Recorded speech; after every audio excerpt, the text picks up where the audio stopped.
Hey my friend, welcome to this video. I don't know what brought you to this place, but I'm glad we're meeting. My friend, I don't know you and you probably don't know me, but I need you to know that right now, I got you back, my friend. I care about you. I want you to know that. My friend, whether you're 8 or 80, I want to be able to just be here right now as support. And if I can, because you're watching this video, I want to ask you if you'll just listen to me for a second, please. Suicide is a permanent action to whatever you're dealing with.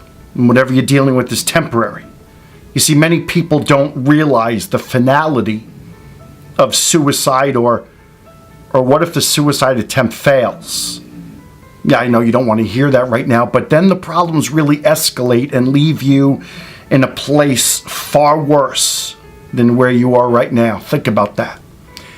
So I want you to understand that suicide is a permanent action. It's forever to what you're going through right now, which I promise you, my friend, it's temporary.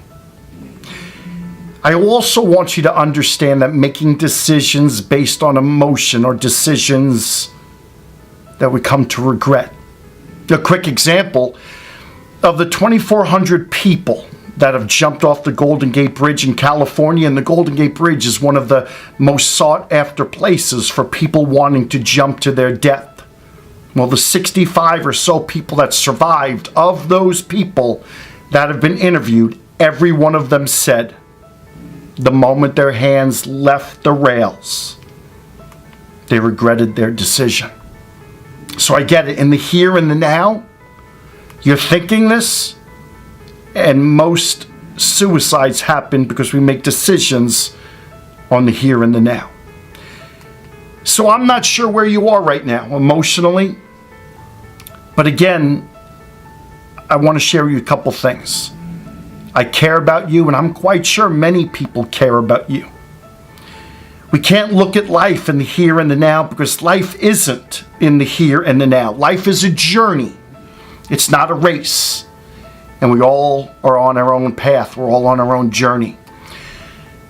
And when we take time to just take a time out and step back, we can see little things, big things, a little bit more clear. I want to challenge you to do this little exercise, and I don't want to be this fruity little guy with advice, but this really helped me at a time in my life. Sometimes we make it just to the next meal. I remember my grandmother said to me, if you can't make it to the next meal, just make it 1 minute at a time. And I remember this at a basketball practice once. Imagine yourself in this forest with all the trees around you. They're to the right, they're to the left, they're in front of you, they're behind you. And you can't breathe because you feel like everything is closing in on you. I want you to just imagine inhaling and exhaling. And we inhale through our nose, we exhale through our nose like...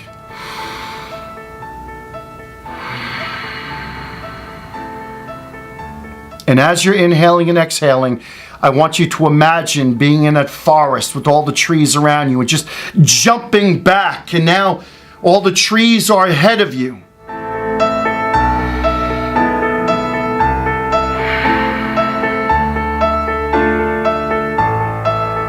Now the beautiful thing is, as all the trees are ahead of you, you can see the top of the trees, how beautiful they are.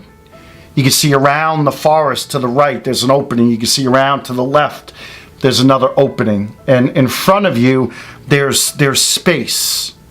And so now you can breathe a little bit more, and you can see a little bit more. You feel a little bit less like everything is closing in.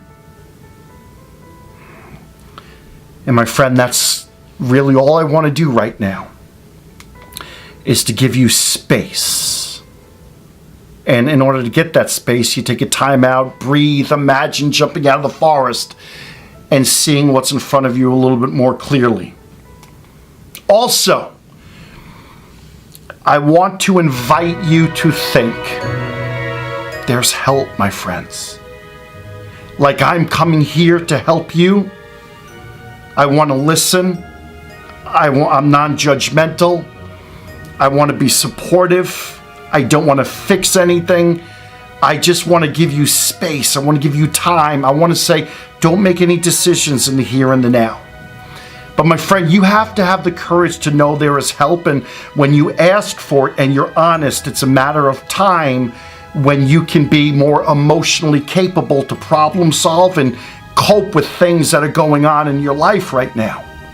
But in order to do that, you have to accept what is happening right here, right now. You have to be fully aware of what is the root cause of your thoughts and emotions.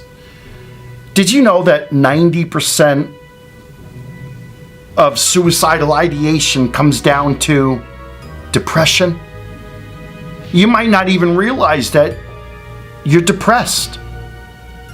But I'm telling you, if you're willing to ask for help, you probably will come to understand and accept that knowing what is happening is being caused by depression. But you have to be honest.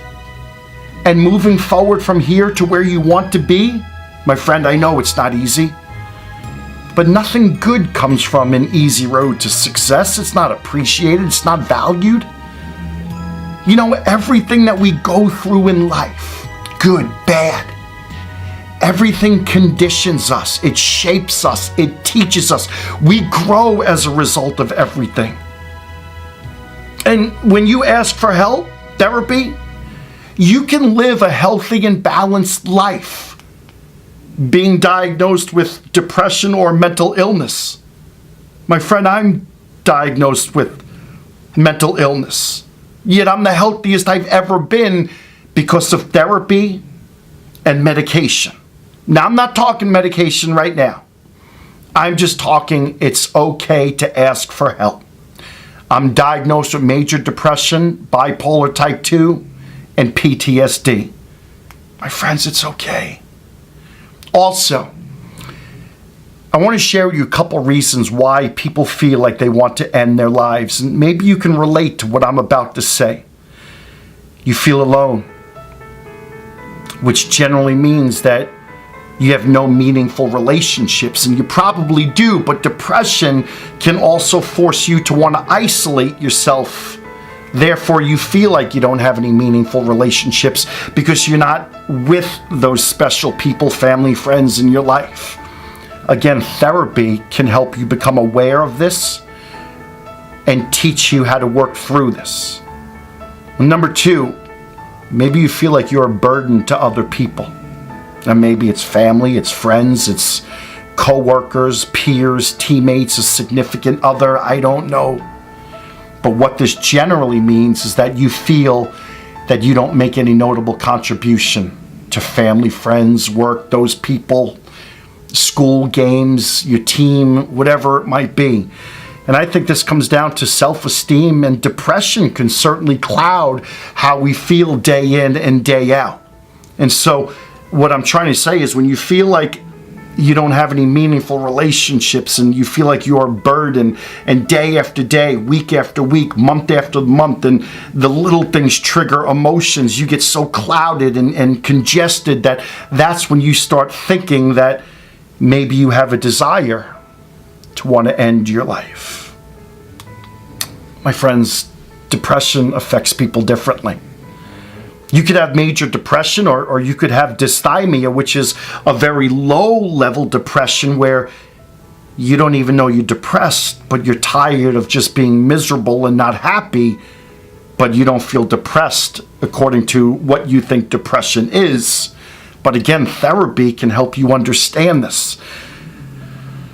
Listen, I don't want to get into all the jargon, research, and statistics. You're probably really emotional. Just right now, you're probably just really, really fed up and emotionally caught up in these feelings. I know. I just want to come and give you hope, my friend, right here, right now. I want to ask you not to make any decisions right now. I want to ask you to take a time out. I want to ask you to turn off social media. I want to ask you to escape from the day-to-day, the what's happening that's causing these extreme emotions and feelings right now. I don't know, my friend, maybe just go for a walk. Breathe. And I want to ask you this. Who, my friend, is your trusted friend? Or who's that trusted adult? Who's that person in your life that you trust, you respect, you value their opinion? Again, I don't know who you are. I'm not asking. Right here, right now, I'm being non-judgmental. I'm wanting to be supportive. I'm wanting to just ask you to give you just a few days, my friend. I'm asking for you to reach out, because that is the first step and the most important step. I'm glad I did a couple times, my friends. I'm glad I still do. Stay with me. Please stay with me. I'm Jeff Yalden, the Jeff Yalden Foundation. I'll be putting up more videos shortly that can guide you through this process of where you are and where you want to be. Because I'm quite sure dying is not really what you want. Can you do that? Please, please. Do it for you. Would you do it for me? How about those that you love? My friends, it's okay to ask for help. And in this video, as I end this one right now, I want to just tell you that, my friend, if you have to call 911 and go to the emergency room right away, go. It's okay. Don't worry about anything. Just make a phone call to that special person, your mom, your dad, your aunt, your uncle, a teacher, a coach, a friend. Let them know where you are so they can reach out to the people that need to know. And I promise you, people are going to be at your side saying, I'm proud of you for asking for help. You can also please call the National Suicide Lifeline, 800-273-TALK. Do not make that decision right now. Please, my friend. I care about you. We'll be reaching out again. Stay with me, my friend.